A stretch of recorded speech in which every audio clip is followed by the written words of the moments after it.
A 4% bond can destroy you more politely than a 40% stock crash.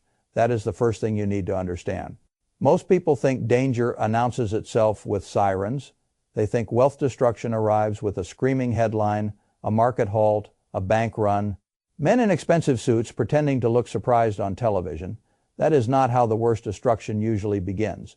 It begins with calm statements, monthly payments, respectable yield, familiar institutions, and the comforting lie that a promise printed on paper is the same thing as real purchasing power.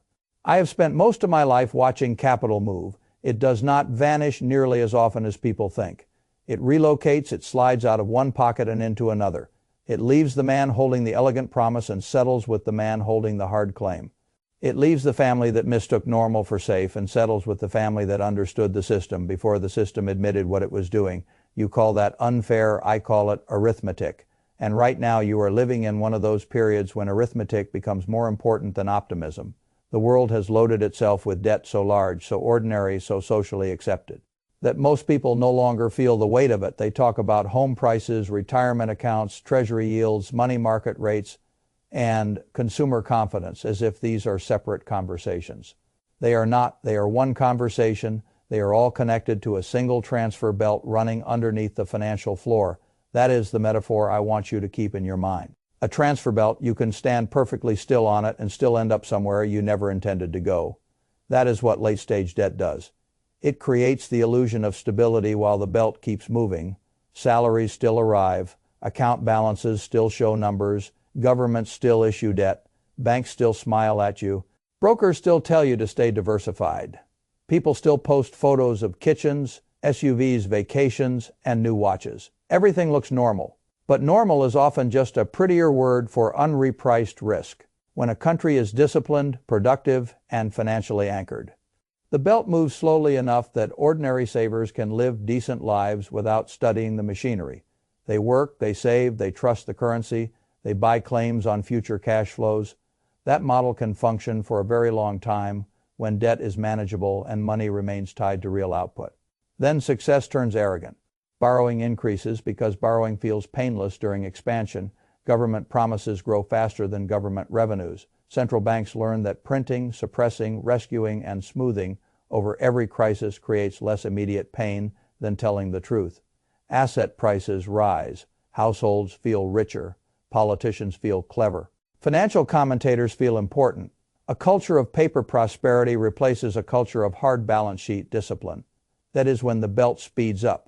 The dangerous part is that your eyes are trained to watch nominal numbers, not purchasing power, so you think your wealth is holding steady because the digits have not collapsed. Your bond still pays. Your cash still sits there, your home still has a zestimate, your retirement statement still has commas, your stock portfolio still has logos you recognize, but the belt is not measuring your comfort. The belt is measuring reality. Reality asks only a few brutal questions. Can this debt actually be serviced without dilution? Can these obligations be met without debasing the unit in which they are owed? Can this asset defend itself if financing costs remain high, growth slows, and confidence weakens? Can this household survive if cheap money disappears? Can this company pass rising costs to its customer without losing the customer? Can this government pay what it promised without quietly reaching into every saver's pocket? If the answer is no, then the belt has already chosen a direction. History is filled with societies that learn this too late. The names change, the costumes change, the architecture changes. The language of official reassurance changes, the arithmetic does not. A debt cycle is not a morality play. It is a sequence. First comes real production, discipline, confidence, and a trustworthy monetary foundation. Then comes expansion, credit growth, and the intoxication of paper wealth. Then comes the strain, too much debt, too much promise, too much dependence on low rates, constant refinancing, and public faith. Then comes the reset. Not always a dramatic overnight collapse. Sometimes it is slower, sometimes it is inflation, sometimes it is stagnation, sometimes it is asset repricing. Sometimes it is financial repression dressed up as policy sophistication, sometimes it is all of them at once. But every reset has the same emotional effect on ordinary people. They discover that what they owned was weaker than what they thought they owned. This is why I get impatient when people talk about safety as if safety were a label instead of a structure. A long government bond is called safe. Cash in a weakening currency is called safe. A house bought with maximum leverage in a speculative market is called safe. A broad basket of domestic equities is called safe. A high-income lifestyle funded with debt is called successful. Most labels in finance are marketing language for people who do not inspect the conveyor belt. You should inspect it. Let me show you what the belt is pulling away from first. The first thing it punishes is long-duration promises. I want you to think carefully about what a long bond really is. It is not money. It is not a business. It is not land. It is not gold. It is not productive machinery. It is a claim to future currency payments. That is all you are lending today in exchange for being repaid tomorrow in units controlled by the same system that is already overburdened by debt. Now ask yourself what happens when the system can only survive by keeping the currency softer than the debt burden.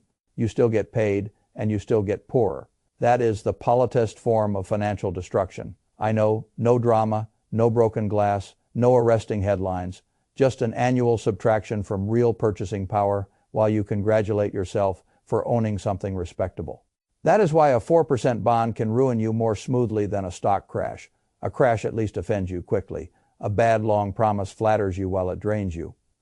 The second thing the belt punishes is idle cash used as a long-term strategy. Cash has a job. Its job is optionality. It is dry powder. It is flexibility.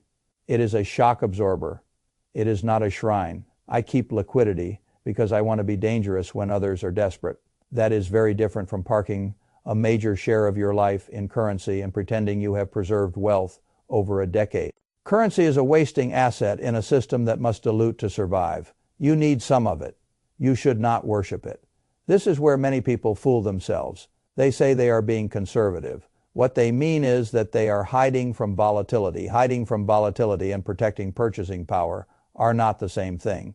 If your dollars buy less every year, your statement is calm, but your future is bleeding. The third thing the belt punishes is weak equity hiding inside broad optimism. I am not telling you that all stocks are dangerous. I have spent my life buying businesses, but a business is not protected because it trades on an exchange. It is protected because it can defend margins, survive tighter credit, and raise prices without destroying demand. There is a world of difference. Late in a debt cycle, weak companies suffer from three directions at once. Their borrowing costs rise, their input costs rise, their customers become more fragile. If they lack pricing power, they are squeezed like a grape. Yet ordinary investors buy them anyway because the ticker is familiar, the index has momentum, or the story sounds modern. That is laziness disguised as diversification. You have to stop confusing ownership with discernment. A company with no moat, too much debt, and customers who vanish at the first sign of pressure is not a compounding machine. It is a paper leaf taped to a tree trunk. It looks attached until the weather changes. The fourth thing the belt punishes is leveraged real estate bought under yesterday as assumptions. People become emotional here because houses are never just houses. A house is identity, a house is status, a house is proof you are doing life correctly. That emotional cargo is exactly why people overpay for them. Real estate can be wonderful. I like productive assets. I like rental streams. I like real claims on scarce utility. But there is a giant difference between productive real estate purchased with discipline and speculative property, purchased on the assumption that rates will stay friendly, buyers will remain plentiful, and appreciation will rescue mediocre math. When affordability is strained, yields are thin, leverage is high, and financing conditions have reversed. Your house is no longer simply shelter plus upside. It can become a beautifully painted trap. You keep feeding it, it keeps asking for more. And because the payment feels manageable month to month, you fail to notice that your future flexibility has been sold to maintain present appearance. The belt loves that kind of buyer. The fifth thing it punishes is lifestyle consumption wearing an investment costume. This one catches more people than any macro cycle ever will because it flatters the ego directly. The financed luxury truck, the designer purchase on installment, the kitchen justified as resale value, the vacation justified as mental health, the upscale neighborhood justified as motivation, the private club membership justified as networking, the second car justified as convenience, the massive home equity line justified as smart leverage. Most households do not blow themselves up with one catastrophic decision. They do it by signing 100 tiny identity contracts Every one of those contracts sends a little more of their cash flow onto the belt. Every month they work to sustain a picture of themselves that gets more expensive to maintain and less useful in a crisis. You need a phrase for that. I will give you one status debt. Status debt is any recurring financial burden you accepted, mainly so other people would read your life a certain way. It is one of the costliest addictions in the modern middle and upper middle class because it does not feel reckless. It feels earned. The trouble is that late-stage debt cycles do not care what you think you deserve. They care what your balance sheet can withstand. Now let me tell you where people get psychologically trapped. They always believe this time is different because the present always has a better public relations team than the past. Rome thought its institutions were too solid to decay. Germany thought the mark could be managed. Japan thought the boom could carry its own weight forever. Modern investors think technology, innovation, central bank sophistication, and national prestige will somehow cancel arithmetic. Technology matters, innovation matters, productivity matters. I have made a fortune betting on productive capacity and human ingenuity. But ingenuity does not repeal a debt burden that compounds faster than the system's honest ability to service it. Innovation can create fortunes. It cannot magically make every promise in the old order sound again. In fact, new technology often enriches owners much faster than it stabilizes the broad population. That means it can widen social and financial fractures right when those fractures are already becoming politically dangerous. So yes, extraordinary businesses will be built.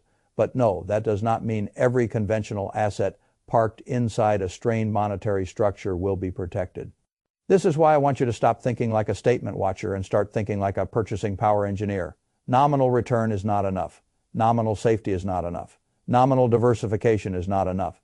You are trying to protect your life in real terms, your future meals, your future shelter, your future medical care, your future bargaining power, your future freedom to say no. Those are real things. They do not care what your brokerage screen looked like on a polite Tuesday afternoon. This is where the system shift has to happen inside your head. Most people organize money by product category, cash here, bonds there, stocks there, house there, retirement account there. That is amateur thinking. You need to organize money by function, shock absorber, optionality reserve, productive ownership, hard asset defense, inflation resistance, pricing power, low leverage resilience, global revenue exposure. That is how a serious allocator thinks. You do not ask, is this a bond? You ask, what happens to this claim if the unit of repayment weakens while inflation and refinancing stress remain higher than expected? You do not ask, is this stock? You ask, can this business survive if customers weaken, debt gets expensive and margins are tested? You do not ask. Is this house an investment, you ask? Would I still like this purchase if appreciation stopped, financing stayed tight, maintenance rose, and I could not refinance my way out of bad math? You do not ask. Can I afford this lifestyle? You ask, does this lifestyle make my balance sheet more anti-fragile? Or does it simply make me look successful while reducing my refusal power? Refusal power is one of the most valuable things a financial life can produce. If you have enough liquidity, low enough fixed obligations, and enough productive assets, you can refuse stupidity. You can refuse desperate sales. You can refuse bad employers. You can refuse panic liquidation. You can refuse predatory financing. You can refuse to sell a great asset because the monthly pressure has become unbearable, that is wealth. Everything else is theater. So what should you do when the belt is moving?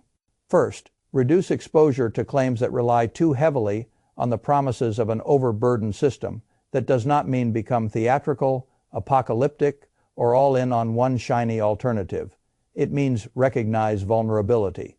If too much of your life sits in long claims on a debasing currency, you are not diversified. You are concentrated in a polite illusion. Second, raise the quality of what you own. Favor productive businesses with real pricing power, durable demand, conservative financing, and the ability to earn from multiple geographies or hard constraints in the real world. The best assets in difficult periods are not simply high-return assets. They are assets that can keep functioning while weaker structures crack. Third, keep some dry powder, but know why you hold it. Liquidity should be your servant, not your mattress. Hold enough to survive shocks and exploit panic. Do not hold so much for so long that you volunteer for slow confiscation through dilution. Fourth, reduce consumption leverage with ruthless honesty. If you financed your identity, start unwinding it. Sell what impresses strangers and pressures you privately. Shrink fixed costs before fixed costs shrink your choices. A balance sheet with low ego and low debt can survive environments that destroy fashionable households. Fifth, think globally and materially. The belt punishes people who assume one financial system, one policy regime, one asset bucket, and one currency can safely carry every goal they have. Hard assets, real businesses, productive land, scarce infrastructure, quality franchises with pricing power, and selective exposure beyond the most indebted centers of the financial world deserve more respect than they receive during periods of paper comfort. Sixth, measure success in purchasing power and control, not applause.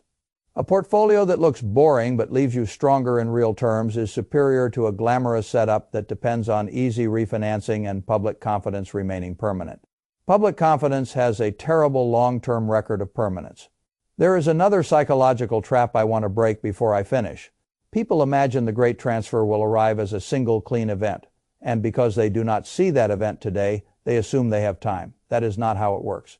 The belt moves before the crowd feels it. First purchasing power erodes, then affordability breaks, then debt service bites, then weaker assets stop repricing upward and start repricing downward, then liquidity becomes selective, then policy responses create new distortions, then the public realizes the old assumptions are dead. By that point, the people who prepared look lucky. They were not lucky. They were early enough to be called unreasonable. If you wait until the danger is obvious, the belt has already carried the cheapest exits away. I learned a long time ago that investing is not mostly about brilliance. It is about structure. It is about incentives. It is about temperament. It is about understanding which conditions must remain true for your position to make sense. Most people never ask that last question they buy because something has gone up, because an authority blessed it, because their peers own it, or because the payment is currently tolerable. That is not investing. That is rented conviction. And rented conviction gets evicted fast when the cycle turns. You need owned conviction. Owned conviction comes from understanding the mechanism. The mechanism here is simple enough to say in one sentence: when debt outruns honest production, the system starts moving wealth away from holders of soft promises and toward holders of hard claims. Once you see that, you stop chasing comfort labels. You start asking harder questions. What in my life depends on permanent low rates? What in my life depends on stable currency value? What in my life depends on refinancing instead of repayment? What in my life depends on optimistic multiples instead of durable cash flow? What in my life is consumption dressed as strategy? What in my life would become fragile if the belt sped up from here?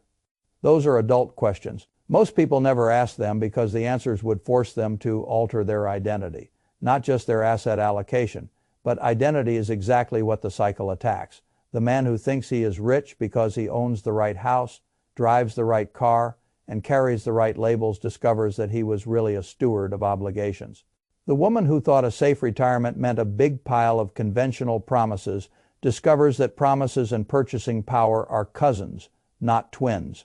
The household that thought high income guaranteed security discovers that security belongs to clean balance sheets, not prestigious payrolls.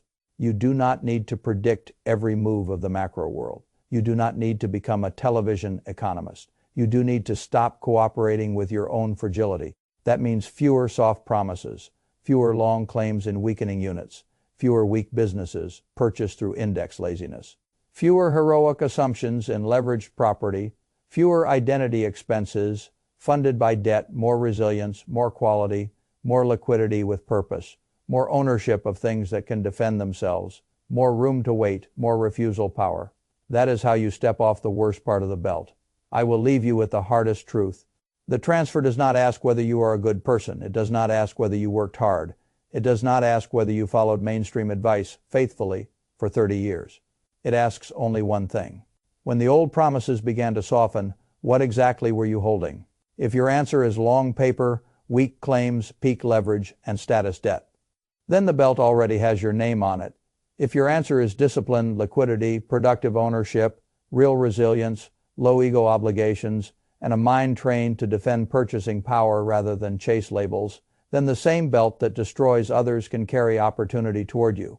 That is the choice. You can spend the next few years protecting appearances, or you can protect purchasing power. You can keep buying what feels normal, or you can start owning what remains real when normal breaks. You can keep letting the belt decide for you, or you can step off it while there is still room to move.